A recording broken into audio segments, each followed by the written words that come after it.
Gaya po ng inyong napansin sa video, ginamit ang 1 Peter chapter 3 verse 21 para patunayan na kailangan ng isang tao ay mabautismo sa tubig para ang tao ay maligtas.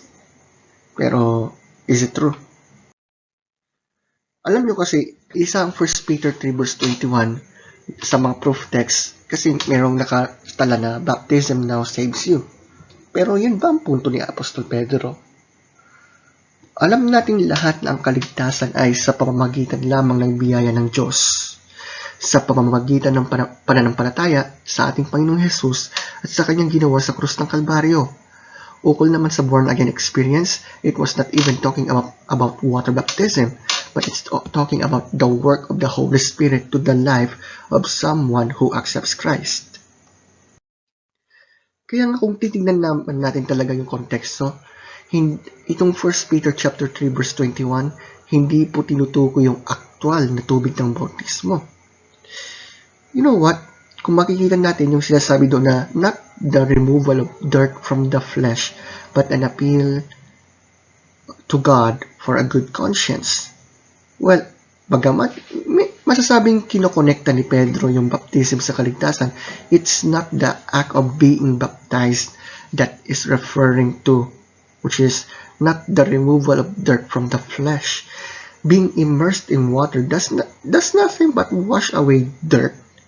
What Peter is referring to is what baptism represents, which is what saves us.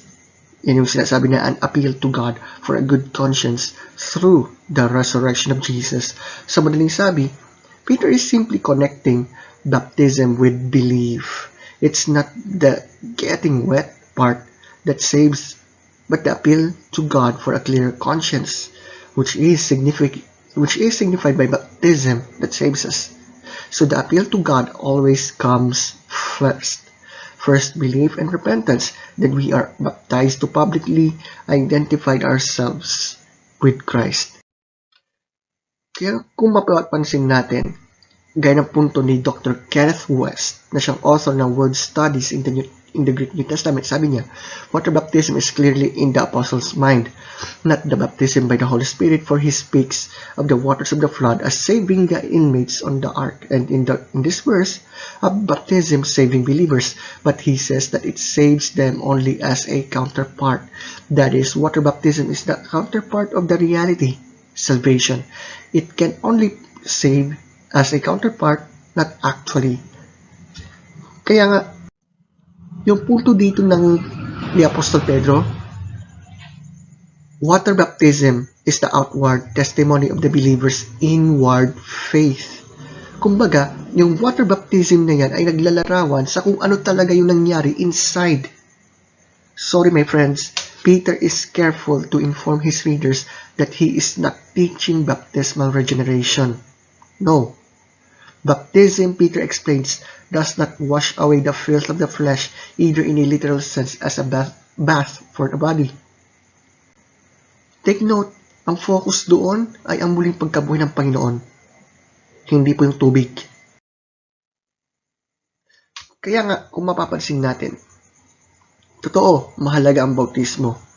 Pero gaya ng punto ni Pedro, the idea that a person would confess Christ as his Savior and not be baptized as soon as possible would have been unheard of.